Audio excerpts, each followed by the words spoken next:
I am extremely happy and honored actually to have Beau Haywood on the show today. Beau is, and he won't want me to say this, but he's a bit of a hero to the homeless around here in the area that I live, Redcliffe, Queensland. He is extremely dedicated and spends long hours of every day uh, buying food, preparing food, and bringing food to the homeless people and organising the funding for this. He is not government funded in any way. It's all private donations. And he does an incredible job. And, you know, having people like you in the world is such a gift and so important. And for you to be able to speak about this topic to people reminds people that we all should be doing something in whatever way we can to support the less privileged people, the people in our society that are sort of swept under the rug and they're discarded in a sense. And people forget that they're here and that we need to be doing what we can to help them and support them. So big welcome, Beau. It's Thank you. fantastic to have you here. So first of all, maybe just share a little bit. I know you haven't really done many interviews before, so this is going to be new for you. Yeah. But please share with us a little bit just about you and your background, because you've had a very challenging background, which maybe was the thing that motivated you to make such a difference. Yeah. So I was a meth addict for 25 years. Mm-hmm. I've been living with my partner off and on for 12. Got to a point about 10 months ago where she'd had enough of my antics and decided to kick me out. I've become homeless. During that time, I decided that I was going to detox myself on meth, as I realized that that was what was screwing my life up. So, you know, what goes up must come down. And unfortunately, that's the case when you're high on drugs for 25 years. So the come down was pretty massive. It found me in my vehicle gassing myself. The police pulled me out of my car unconscious. I probably had about half an hour left. Otherwise, I wouldn't be here. Mm. And then I realized, well, I can't even do that properly. I'm going to have to go get cleaned up. So I went to Medyhne Rehab, did three months in there. Best thing I ever did. Cannot speak highly enough about that place. It is amazing. And when I came out of rehab, I was a bit lost as to what to do. I've had 5 carpal tunnel surgeries on my wrists, and told that I can't go back to mechanical fitting, which is my trade. Why was can I ask what that came from? Was that from working with cars and mechanics or something? Yeah. So being a mechanical fitter, it's a lot of machinery, vibrational tools, and over the last 20 years, I've played havoc with my wrists, and it got to a point where I had to have surgeries on them, and then I can no longer continue my employment in it. So I was a bit lost as to what I'm going to do when I came out of rehab. I haven't worked for 4 years because of all the surgeries, but I realized I need to do something now. I'm all clean and sober, and I was going for a drive with my partner. She took me back, which is awesome. And we were going for a drive along Redcliffe. Now, in Redcliffe, for the couple of years prior, myself and my brother Ezra have been doing Christmas runs along there for the homeless and donating food parcels. We used to do about maybe 20 each Christmas. Yeah. When myself and my partner went for a drive along there approximately 16 weeks ago now, we counted 49 cars or tents, etc., set up along Redcliffe. And I said to my partner, "This is terrible. I'm going to do something about this." And she said, "What?" And I said, "I've got no idea." So I went onto Facebook and I did a bit of a shout out on all the community pages for anyone who wants to donate any groceries to the cause. And the idea was I was just going to do a one-off hamper drop, make life a bit easier for the folk out there. And we did that. And then the groceries kept coming in. So I was like, well, we're going to have to do another one. So, wow. Yeah, we had enough for another one. And then we got donated a whole lot of fresh meat and vegetables. And my partner said, well, we're going to have to cook it. And so she did up a whole lot of meals, and then they went out, and then the response from that was really good. And I said, we should do this again. And it's just snowballed from there. So, because I was looking for something to do in community services, and I thought, well, this is, really fulfilling for me, as coming out of rehab and trying to find myself. And I guess I wanted to give a bit back to the community. So since then, it's just absolutely snowballed. We have the YMCA Op Shop, which is our drop-off point in Strathpine. Yeah. They collect all the donations for us on a daily basis, and I go down there and pick them up. And it's all sort of, it's a really a community effort, because, like you mentioned, we're unfunded. Yeah. So in order to make things happen, I once again go on Facebook, all the pages, do shout outs, and the community have been awesome. Like, it's unreal. We've got an Indian chef that does every Saturday night for us now, preparing 110 meals. Wow. Nella's Gourmet Tucker down in Launton, she does 100 to 110 meals every Friday night for us. And then the other 3 nights, we were doing 7 days a week. It was too much. So we now do 5. The other 3 nights, myself and my partner, we cook the 300 meals from home. And then every night I go out and deliver them. We deliver them individually, one-on-one.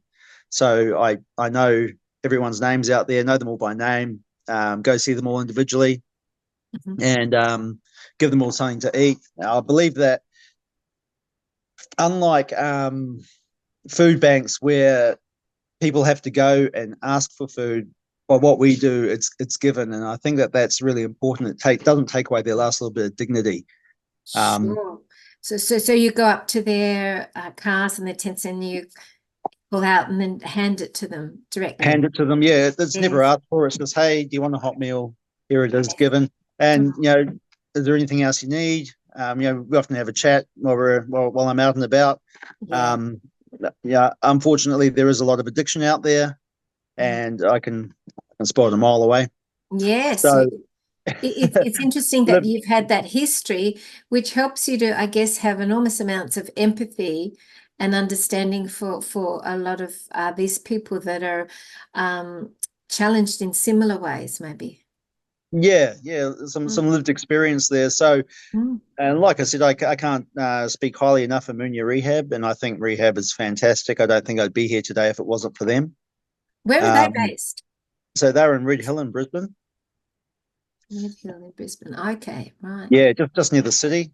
It's fantastic. It's really good. Like, I had a lot of misconceptions of rehab until I actually went there. My partner had been on to me for years about going, and I came up with every excuse under the sun, just because I guess I had a preconceived idea of what rehab was about. Yeah. But it wasn't until I actually went there that I realized that, man, it's nothing at all like what I thought, and it is fantastic. And completely turn your life around by the look of it, really. Yeah, it has. Wow. Like, if you'd asked me a year ago if if I thought I'd be doing this, the answer would be hell no. And isn't that incredible what a response that you got? When you put that on Facebook, and then you got all those people supporting it so much that you had to keep it going.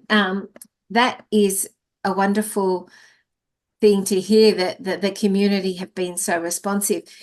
Are you able to help more and more people all the time, or is it continuing to build? Yeah, look, when we started doing this, like I said, about 15, 16 weeks ago, we started off with about 80 people in total. We service quite a few areas. We do Strathpine, Launton, Bray Park, Kalanga, Petrie, Mango Hill, and then I drive around to Redcliffe and do from Red Dolphin Seafoods down to the Hornybrook Bridge. So in that area, it fluctuates. Like I said, we started off with about 80. It got up to about 120. Now we're sitting about 107. Some people are bringing rehome. Some people float in and out. Whatever the scenario is, some people just disappear. And then, sometimes I go out and there'll be 5 or 6, 10 new faces in one night. It just, it's, I guess it's a bit of a transient lifestyle. So yes, people of course. float in and out. Yeah. course, you were saying that you roughly now are feeding about 120 people a week, and it costs about 1,250, I think you said from memory, a week to feed those people, which That's is correct. a lot, a lot of donations. And you spend approximately, I think you said 16 hours a day at least, with all everything involved, the organization, the shopping, the preparing, and then going out to take the meals out.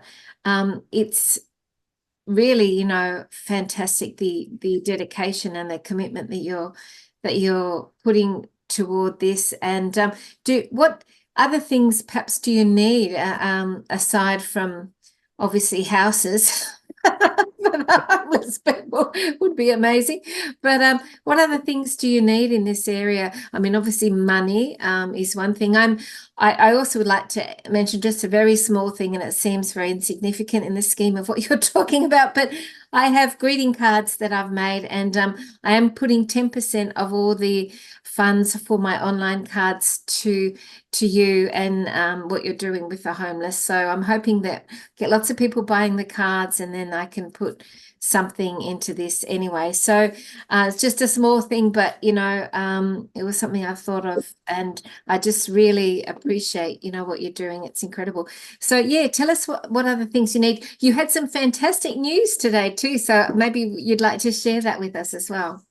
Yeah. So well, look, we also do camping equipment, blankets, sleeping bags, gas stoves, gas canisters, perishable, non-perishable food. Like I said, if we can't turn it into a meal, then we'll take it out in our grocery hampers, which we give out. Anything that you need when you go camping is the sort of stuff that we look for, and we distribute. Dog and cat food. Can't forget about the pets.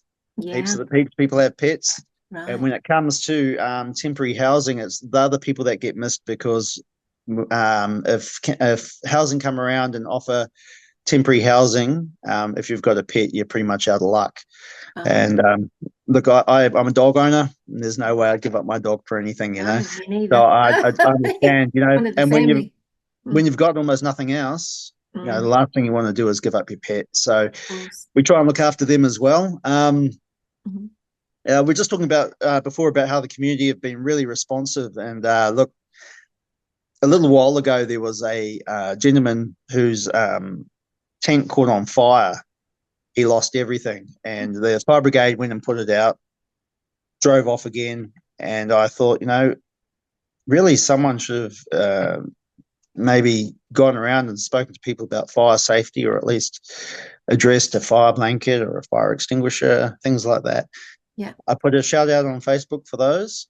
I had some really good companies in the area who donated fire blankets, fire extinguishers, and 115 first aid kits. Oh, so that's everyone, I know, right? Everyone out there now has the basics of should anything go wrong, that they're sorted.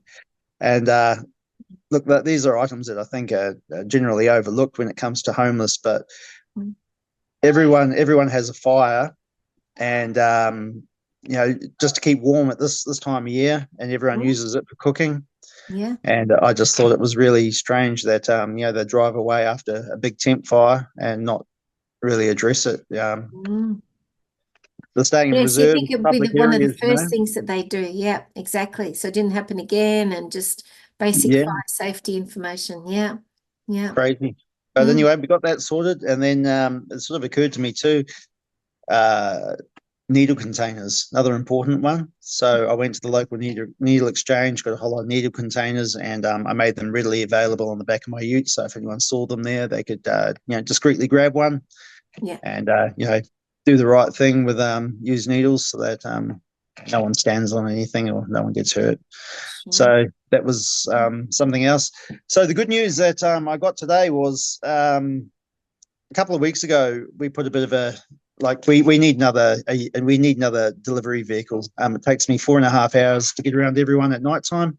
Wow. We go in some really inaccessible areas, so it's got to be 4-wheel drive. 4.5 hours to get around everyone's way too long, and I don't have the family life at all now at the moment. So I thought if we could cut that delivery time down in half, that would be fantastic, and it would also allow us to expand over to Sandgate, which doesn't get much help over there, and there's quite a large homeless community over there. Mm. So I put a bit of a shout out on Facebook, and a wonderful lady who doesn't wish to be named donated $5,000 to the cause, and I thought, well, this is fantastic. We're like, a good 1/3 of the way there to getting another ute. We've been looking at different ways of fundraising in between. And she contacted me this morning and said, how much more do you need for another ute? And she said, would $10,000 do it? And I was just like, that would buy us another ute, yeah, for sure. And So she's exciting. going to donate us another 10,000 this week, which is, wow, I'm blown away. It touched my heart, That and is so wonderful. Uh, to sort of to know that I know I've come from somewhere where I wasn't very proud to be a year ago to somewhere where people are actually wanting to help out with an initiative that we've come up with as a family. It blows my mind. and it wasn't, like rocket science, was it, to come up with that solution? You contacted Facebook, and then you put out a message to get some food. That was the first step, wasn't it, Yeah, initially? And then you had a response to that. So I mean, it's a sort of thing that anyone can do if they're inspired to help the homeless yeah, for sure. people. And wow, that's incredible. I'm going to, of course, leave your details below the talk here, which are your email, if I'm able to leave that down there. If Sure. people want to contact Beau and contribute in any way or help in any way or offer any sort of networking help in any way, please contact Beau in the email below. What advice do you give other people who want to go out into the world and make a difference, but perhaps feel like there's nothing they can do, or that they're only one person, or that there's, you know what I mean? There's a lot of people out there, they feel like, oh, look, I'd like to do something, but, I can't do anything. I'm not going to make a difference. What would you say to those people? Oh, look, hey, if I can make a difference, I think anyone can. You know, like I said a year ago, I never thought I'd be doing anything like this. I've had some really good feedback from some of the people out there. There's two Tell us people. some of that. Tell us You what. know, there's two people, both with alcohol addictions that are going into rehab. They said that I inspired them. Don't take any responsibility for that, but that was really warm, heartwarming to know that sharing my story out there has helped others. There's three people that have come up to me and said, Beau, if it wasn't for you and what you do, I don't think I'd still be here. So that makes Incredible. every minute of this worthwhile. Mm, yeah, Um, if yeah. I've just saved one life, it makes it worthwhile. When Mm, I was homeless and coming out of addiction, if someone had come around and offered me a hot meal and an ear to talk to, maybe I wouldn't have ended up in the car gassing myself. So mm, mm. I guess that's what's opened up a compassionate side of me, which I guess was hidden, with drugs for a long time. Sure, sure. Yeah. So That's so beautiful. And it does show that anyone is capable of making a difference in this way as well, like you've just mentioned. So if there were a magic fairy with a wand that could give you a wish, what's your wish for, the next perhaps few months or the next year for what you're doing? look, can I say a change of government? I think the whole thing's corrupt, and the whole thing has to go personally. But I think so. I think so. anyway, they're both wings of the same bird. But anyway. So if we're looking at the forefront of the problem, we'd have to go with the government first of all. Um, Look, I don't know. look, I'd love to see no homelessness out there, but it's not going to happen. I believe that the government subsidised housing scheme is coming to an end very shortly, or has come to an end. Not quite sure on the scenario there, but I hear it's not good and it's going to increase a lot of homelessness. When that happens, well, I'm going to be a very busy man. Well, I mean, the thing is, I've heard, and I don't know if it's your experience, but it's the older women who, they've had to only have careers that are, women can't continue in careers often because, they give birth and they, have children, and then they have to stay at home, and they're interrupted in their trajectory of their professions. And often it's older women who are unable to find rentals and are living in their cars. Are you seeing that out there as well? Look, I would say that with what I see, 70% would be men, middle-aged men. Right. There are definitely females out there, and a lot of it does come down to housing and not being able to find housing. All you've got to do is look at what the government gives you per week to live on and what a house is worth. It's not viable. And if you're incompatible with living with other people, which a lot of people are, and I understand that, Yeah. who in their 40s or 50s really wants to be room sharing? And like you said, I the mean, cost of living in Australia is just unbelievable at the moment. yeah, Younger people have no hope in the world of getting their own house for a start, and rental properties are in, extreme competition for people to get a rental property. And, the whole situation, I think it's one of the most highest cost of living countries in the world, Australia, anyway. yeah, yeah. And like I said, I think the only way that that's going to be fixed is at a government level, unfortunately. Yeah, I don't have any hard or fast answers for it. I realise that what I'm doing is really just a band-aid solution, but it's a pretty damn important band-aid in the meantime. Oh, that's brilliant. Yeah. Well, I know you're not doing it for that reason, but you'll be getting big brownie points upstairs. I think it's just wonderful to know the difference that you're making. And you've got on your T-shirt there your phone number. I just Thank you noticed. very much. Yeah. 0412 336 628. And of course, that's 61 Australia for anyone overseas, if anyone's inspired to contact you. And it just shows other people that are listening, you can do this too. You can go out and make a difference in this way too. And are there any final words, perhaps, Beau, that you'd like to share with the people listening about, everything that you've been talking about? Yeah, look, don't be afraid to go out and give it a go and to help others. Just please always be considerate of your own safety. Unfortunately, it's not always safe environments that you enter into when you go out there. When I first started doing this, it was actually quite hostile. Yeah. A lot of people, when I rocked up out there, the first question they asked were, "Who are you? Who are you with?" I believe a lot of the time they think a sandwich comes with a sermon, and I'm not about that at all. And I said to them, "Look, I'm not with anyone. We're just a family that do this. I'm out here because I was out here 10 months ago, living like you are, and now I'm coming around to see if I can help us out a bit." And it's taken a little bit of working on some people. A lot of people wouldn't even come out of their tents at first, and I would actually have to slide the food under the tent. Right. And I've worked on them. I'll go around, and every time I go around, I'll be like, "Hey, you won't feel like anything tonight?" And they'll be like, "No, go away, F off," so on. And I'll go around again. "Hey, you want anything tonight? Oh, what you got?" And then and Gradually then I've getting been warmer and warmer. and I park the ute slightly further and further away from the tent, so they actually got to come out. Oh, And that's then when good. they come out, we have a bit of a conversation. It's really good. And now I get on with all of them fantastically.